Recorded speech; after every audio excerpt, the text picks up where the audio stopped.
All right, Shalom. I want to start by giving our praises, honor, and glory unto Yahweh, Bahashem Yahweh Shai, Bahashem Rachak Wadash. Double honors to the apostles and the elders of Great Millstone who teach and rule well, and also to their elders, the men that taught them. I pray the Lord have peace, blessings, and mercy upon the households of the hopeful elect.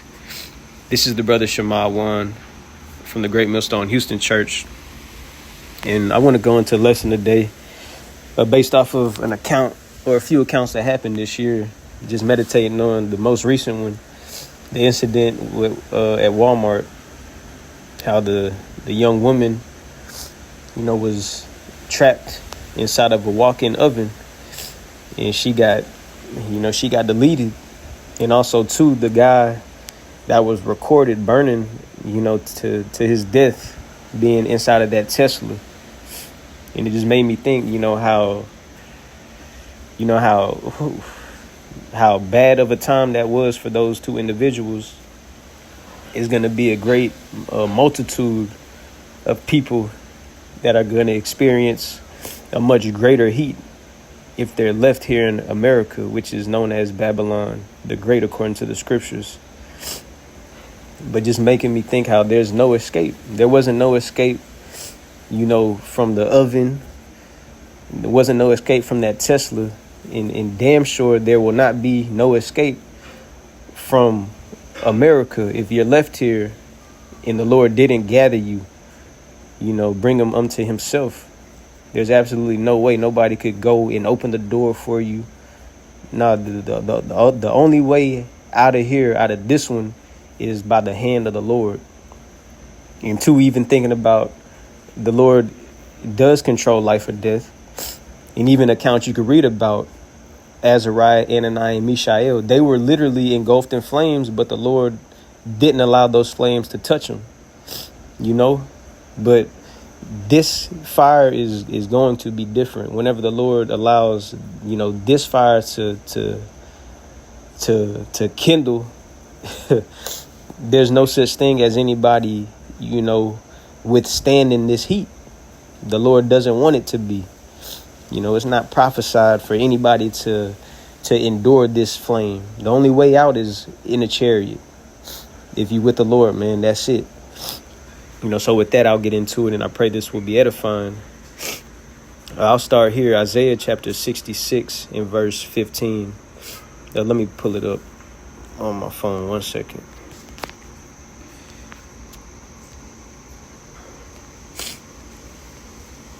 Isaiah. What is it? All right, here we go.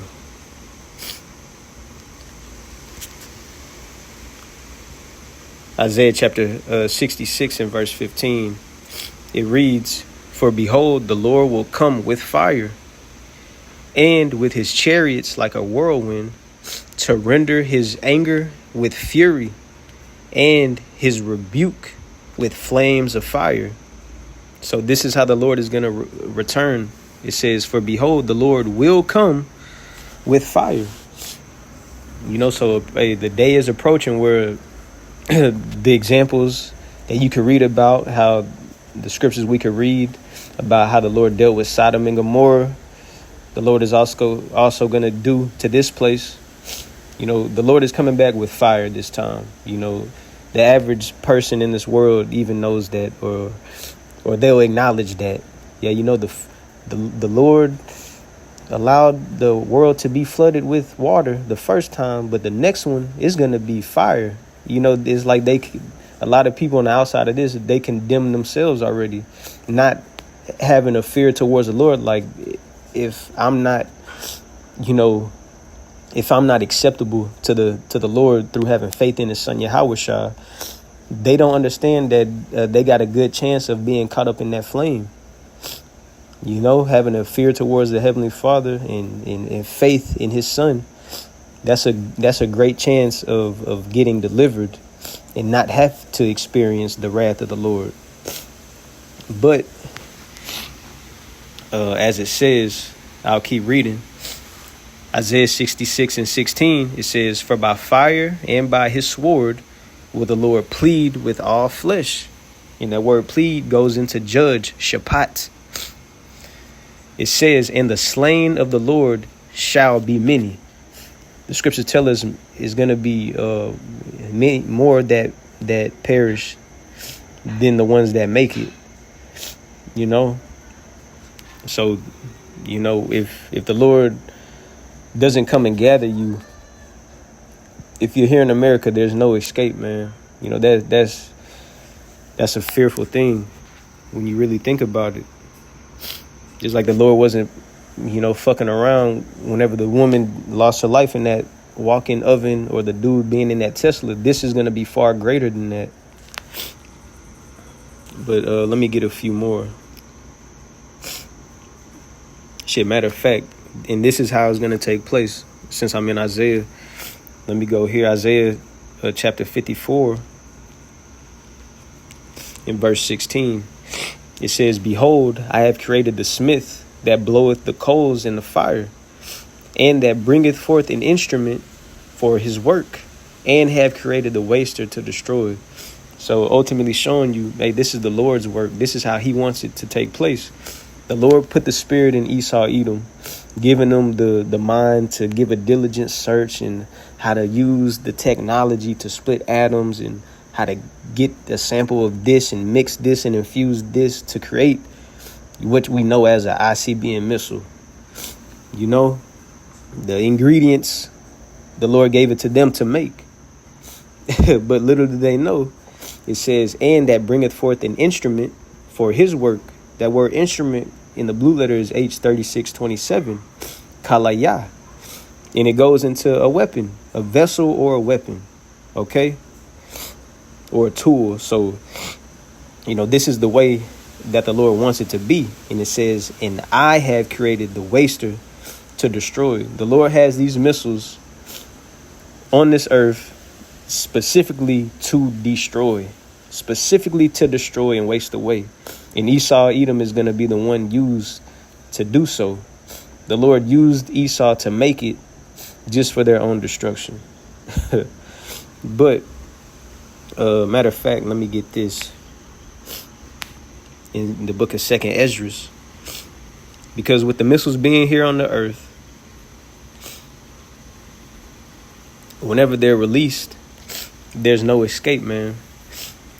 And focusing on America, the land where we're at, and even people who are scattered, elsewhere besides America, whenever the Lord allows the missiles to be loosed, this earth is going to shake to and fro, so it's going to be a very bad time for anyone left on this earth whenever the Lord releases the missiles. Earthquakes, tsunamis, a day like never before, man. So no matter where you're at, there's still no escape. But focusing on America, Babylon the Great, this bitch is going to be like an oven, or that Tesla where you're not getting out of, but worse. So 2nd Esdras chapter 16 in verse 3, it says, well, matter of fact, I'll start at the top. It says, woe be unto thee, Babylon in Asia. Woe be unto thee, Egypt and Syria. Babylon is a spiritual name for America, Egypt also, and Syria. In listening to the apostles this weekend, how the apostle mentioned Asia. If Asia gets touched by missiles, it's not going to be completely destroyed. The Lord has it set for Babylon, aka America, is the only place that will never be inhabited again by man nor rebuilt. Okay? America is on the Lord's target to be completely destroyed and never inhabited again by man. So verse 2, it says, gird yourselves with cloths of sack and hair, bewail your children and be sorry, for your destruction is at hand. Hey, so finally, the day, like a lot of people think, oh, that's not going to happen in our time. They've been saying that. Well, the day is not going to be prolonged. Finally, the day of destruction is at hand. And it's rightfully so. Matter of fact,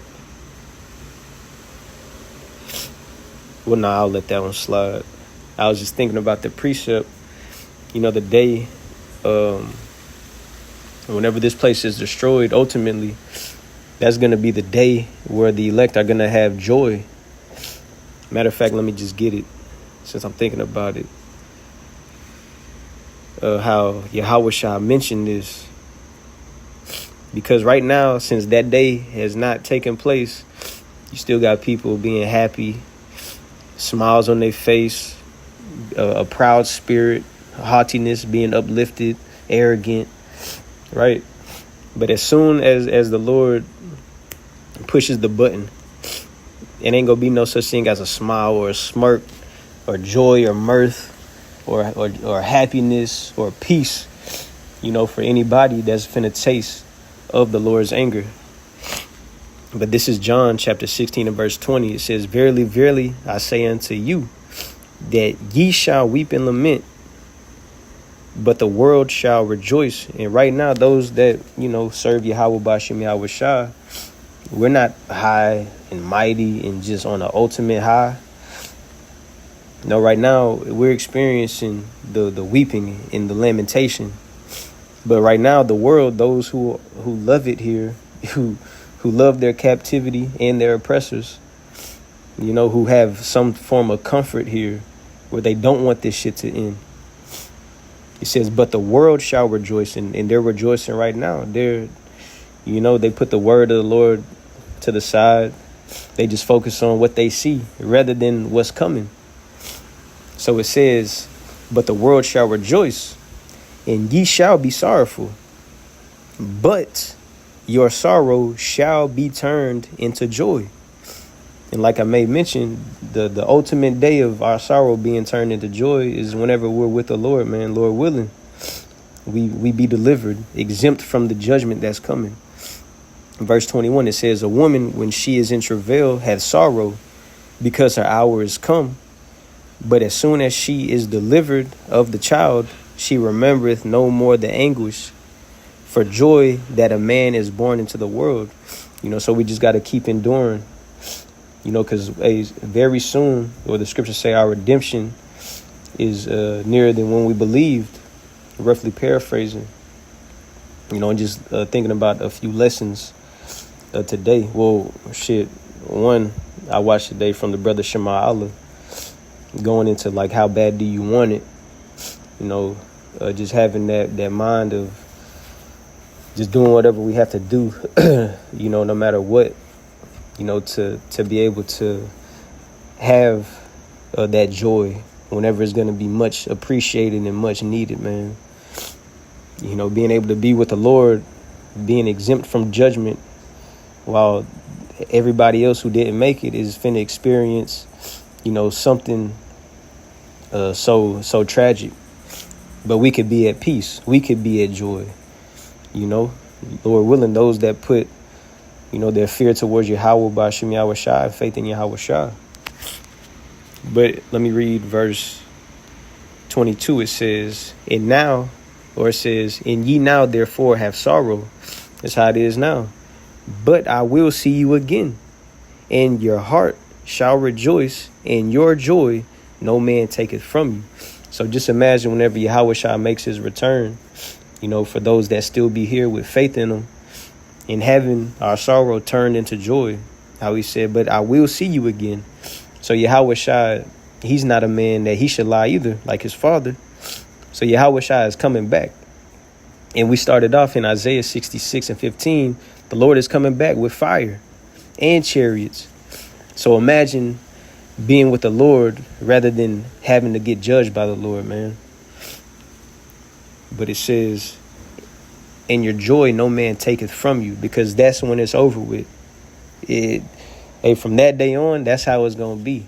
It's not going to change where you have to worry about your joy being stripped. The Lord has it set where our tears are going to be wiped away. We're going to be at rest, and so on and so forth.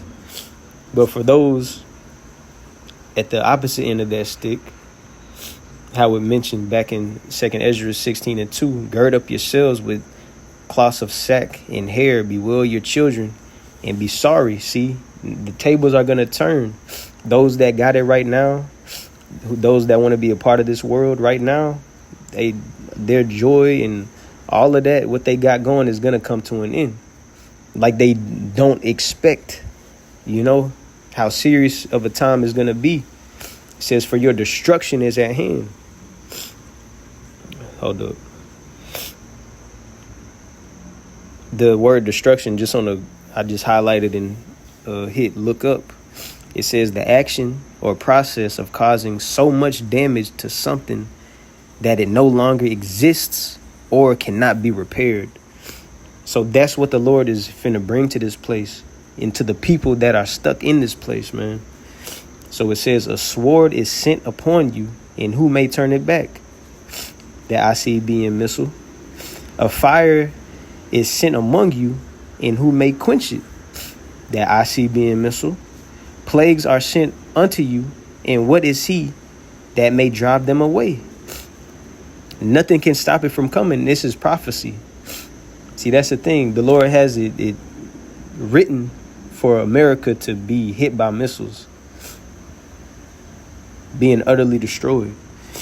Verse 6, it says, may any man drive away an hungry lion in the wood, or may anyone quench the fire in stubble when it had begun to burn?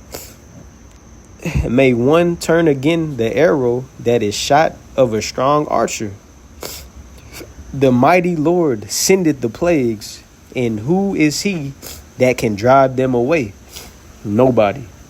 If the Lord is the one behind it, that's how it is.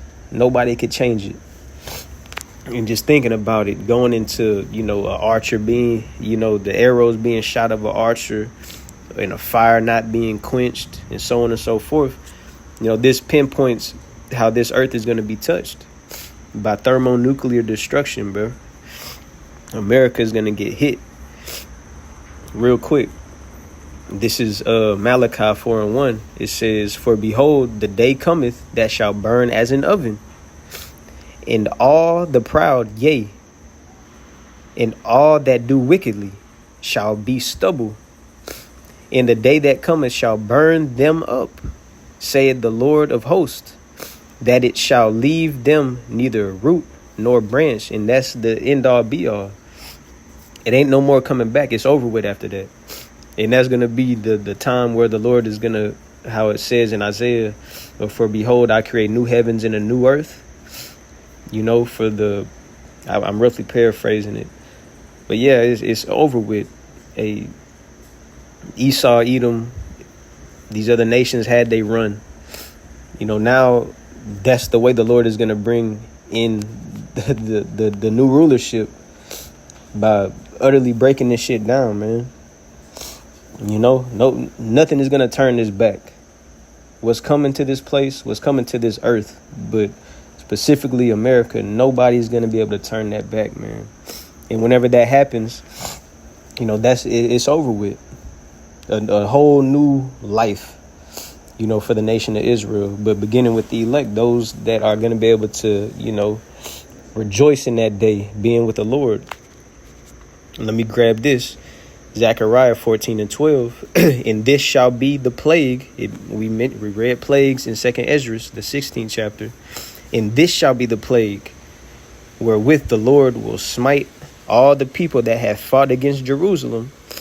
Their flesh shall consume away while they stand upon their feet, and their eyes shall consume away in their holes, and their tongue shall consume away in their mouth. Now, how is that going to take place? How is that going to take place, man? The scriptures tell us that this one is going to be different. That's why, we're able to read judgments like that. It ain't going to be how it was of old. Even with, these missiles shot and these bombs went off, or nope, none of that. How it used to be in the ancient world, fighting with armor and the shield and the sword. Nope, none of that.